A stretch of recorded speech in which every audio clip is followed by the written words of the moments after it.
What is up, everybody? How's it going? How's it going? We're talking Monza, the Temple of Speed, whatever they call it.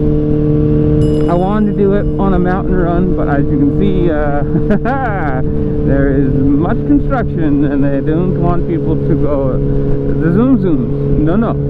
No zoom zooms, only putt putts. But anyways, we can talk about it. The big thing to come out of this, I guess, would be how to handle grid place penalties and everything better, because like you had Hamilton and Sainz in the very back. You had Verstappen starting, I want to say 7th. So you had that stuff. Oh, we're gonna get stuck in traffic. I might just turn around. You had Verstappen starting in 7th, and everyone was freaking out. Oh my God! You know, I think he had like a 5-spot grid penalty. So everyone thought he was gonna get pole and start 5th. Well, everyone, you know, then he doesn't do as well. He, you know, and he ends up starting 7th, and everyone's like, oh my God, what is Verstappen going to do? Oh no! And you know, within, what was it, 3 laps at the beginning of the race, he was up into 3rd. You just tell, like, it didn't matter where he started, he was going to win. And he did. Mind you, under the worst kind of win, the worst kind of race finish, a safety car finish. Yay! Everyone loves the safety car finishes, right? Let's have all the cars that can go super fast, go like 30 miles an hour around the track. Daniel Ricciardo's car had issues, whatever, and he pulled off to the side of the track. And from like, he basically parked from like here to that sign, away from a turnout road, or a safety road, whatever you want to call it. Which should have been easy. The guy should have been able to walk over, put the car, push it away, and be good. Because I think they were under the safety car for like 6 or 7 laps, if I remember right. Like a long time. And what it was, apparently the car was stuck in gear or whatever it was, and the marshals couldn't figure it out. So they finally had to go and get the tractor. But of course, tractor can't move while cars are going by, even though they can be on the complete opposite side of the track, which makes no sense. Like, I understand safety, but at a certain point it's almost stupidity. There's no reason that, like, if the car is over there on that side of the road, that the cars still going can't go down that side of the road.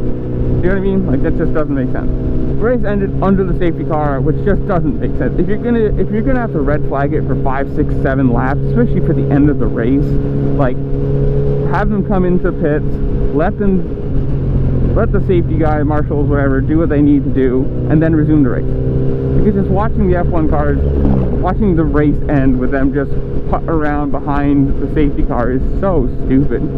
It's such a waste of time. Like, if you're gonna do that, if you're gonna let them just roll around behind the safety car, either pull them into the pits, have them stop, and then do like a rolling start or whatever, you know, a safety car start, or just call the race.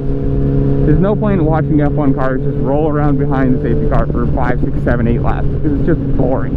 There was no, like, debris on track. It was just the fact that the marshals were just slow to try and move the thing. Otherwise, Charles Leclerc started pole, ended up 2nd. You know, typical. I want to say 2nd? Am I wrong about that? 2nd, yeah. I'm gonna stick with 2nd. Unless I'm wrong, I'll correct myself in the post editing. You had Nick. I'm gonna butcher his last. I think it's Nick De Vries or something like that, running for Williams because somebody had. Did Latifi have appendicitis or something? He ran, and in his first race he scored points. Which, if you look at it afterwards, there's, you know, the Williams, like, Twitter or whatever, people talking about, like, oh, we've got a really hard decision, there's a lot of good drivers that we could have. It's like, you've had Latifi stuck on your team for 4 years now, 3-4 years. He's just shit. And then you have this kid come in, run, you know, not even just like score points, but show that the car can be semi-competitive and defend and run in the top 10. and yet you're like, ah, well, we don't know. So no, you get rid of Latifi. Just get rid of Latifi. I don't care how much money he's got to fund his own racing. It's just bad. It's a bad look for Williams. It's a bad look for the car, you know, for the team, all the engineers, the mechanics. Just next, you're gone. Otherwise, Carlos Sainz rips through the pack, you know, past everyone as fast as possible. Like, it didn't take him very long to get up to 5th, 6th either. Like, he went from 18th to 19th and just Hamilton the same thing. Otherwise, I don't know. I don't remember really much of that race because it was what it was. You had the beginning of Max Verstappen just show how fast he is compared to everyone else. You had Sainz catching up. You had Hamilton catching up. Otherwise, whatever. It was just a race. You did have the fun thing of like the possible, like, ooh, here's Leclerc on brand new softs, and he's 20 seconds behind. He was 20 seconds behind Verstappen with like 19 seconds to go, and you know, to catch him, obviously, to do simple math, you need to be a second a lap faster than Verstappen was over the last 20 laps, which he wasn't. You know, obviously you can say that, like, yes, Verstappen was still on like mediums, he wasn't on hards, so there's that. You can also just say that Verstappen is in his own world this year. I mean, he's 100 points up on the championship. Here's even worse when you think about it. There was something I saw that, like, last year you had how many different midfield teams got podiums.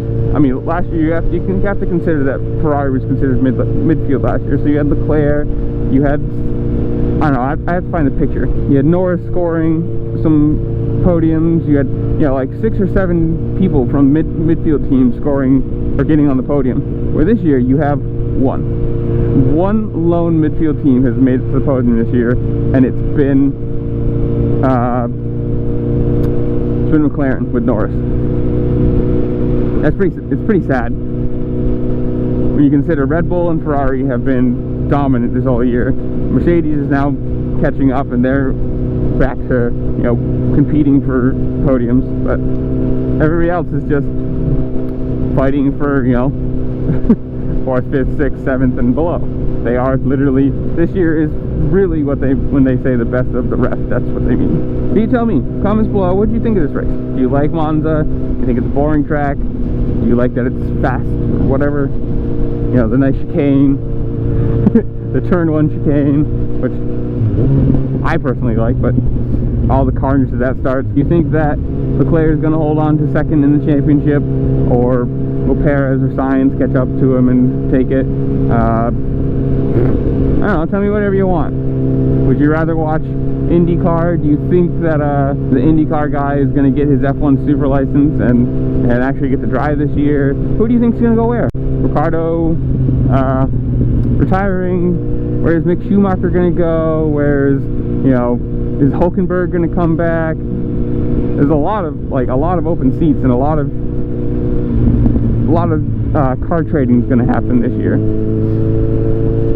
You have the new guy Verstrani coming in to McLaren. Like, next year there's going to be a lot of different people in a lot of different places, and it'll be a second year with the car, so, you know, obviously some upgrades and some more figuring out of how to make them as fast as possible. But in the comments below, you tell me something you enjoyed about this race, you hated about this race, your favorite driver, I don't care, whatever it is, and I'll see y'all later. Peace.